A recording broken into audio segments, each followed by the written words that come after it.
Hello, আসসালামু আলাইকুম। মন ব্লগে আপনাদের সবাইকে স্বাগতম। আশা করি সবাই ভালো আছেন, আমিও ভালো আছি। আজকে আমি দুপুরে কি করেছি সেটা আপনাদের সাথে শেয়ার করলাম। আজকে দুপুরে আমি রান্না করব।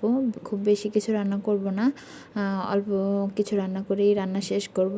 প্রতিদিনের রান্না আসলে আম্মুই করে। আজকে আম্মু যেহেতু বাসায় নেই, তাই এই দায়িত্বটা আমার ঘাড়ে এসে পড়েছে। যাই হোক, দায়িত্ব নিতে হয় মাঝে মধ্যে, তো এটা দায়িত্বের মধ্যে পড়ে। তো আমি আজকে ডাল রান্না করেছি। ডালটা অলরেডি আমার রান্না হয়ে গিয়েছে। আমি বেশিরভাগ সময় ডাল রান্না করলে প্রেশার কুকারেই ডাল রান্না করি।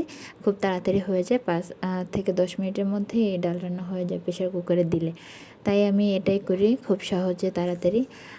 তারপরে মুরগি রান্না করব।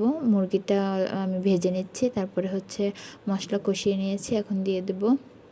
আমাদের বাসায় রান্না আর কিছু হোক বা না হোক, মুরগি রান্না করতেই হবে, যেহেতু এটা আমার ছেলে খুব পছন্দ করে। ও মুরগি ছাড়া অন্য কোনো কিছু দিয়েই ভাত খায় না, তো এজন্য ওর জন্য প্রতিদিনই দরকার।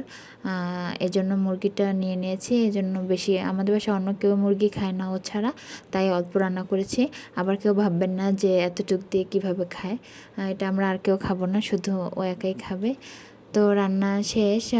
এখন আমি আমার সিনের অবস্থা দেখেন। আমার মনে হয় রান্না করার পরে সব আপুদেরই এরকম অবস্থা হয়, আর একটাল জমে যায় হাঁড়ি পাতিল। তো এগুলো ধুয়ে নিচ্ছি। আমি আজকে বেশি কিছু রান্না করব না বলেছি, শুধু ডাল রান্না করেছি, মুরগি রান্না করেছি, আর আলু সেদ্ধ বসিয়ে দেবো এখন প্রেশার কুকারে। এই আর তেমন কিছু রান্না করব না। তারপরে আমার অন্য কাজ করতে হবে। আমার রুম এখনও গুছানো হয় নাই, তো আমি এখন সেই কাজ করার জন্য রুমে চলে যাব।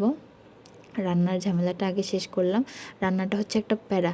যাই হোক, প্যারার কাজ শেষ। এখন রুম গুছাতে এসেছি। আমার ছেলে মাত্র ঘুম থেকে উঠেছে, এখন বাচ্চা মাত্র 2টার সময় সে ঘুম থেকে উঠে। যাই হোক, আমার জন্য ভালোই হয়। তো রুমটা গুছিয়ে নিয়েছি। রুম গুছানোর পরে বাথরুমে কিছু কাপড় ছিল, ওগুলো ভিজিয়ে নেব। ওগুলো ভেজানো হয়ে গেলে ওগুলো ভেজতে দিব। আধা ঘন্টা কি 1 ঘন্টা ভেজার জন্য সময় দিতে হয় আমার মনে হয়, তা না হলে কাপড়গুলো পরিষ্কার হয় না। অনেকে হয়তো ভিজিয়ে সাথে সাথে ধুয়ে ফেলে, আমি জানি না। আমি একটু লেট করেই ধুই।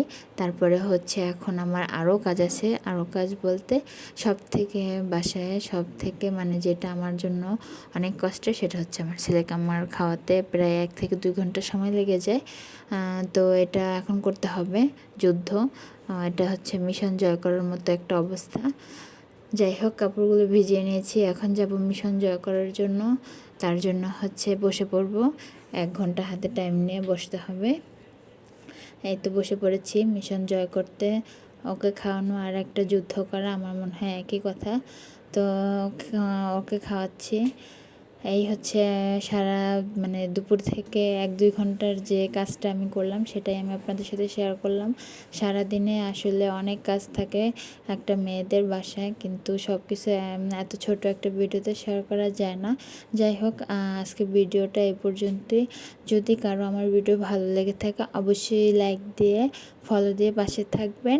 আর আমার ভিডিওগুলো যদি আপনাদের ভালো লাগে, একটা শেয়ার করে দিবেন। আল্লাহ হাফেজ, সবাই ভালো থাকবেন আর আমার জন্য দোয়া করবেন। আপনাদের জন্য দোয়া এবং ভালোবাসা। সবাই ভালো থাকবেন।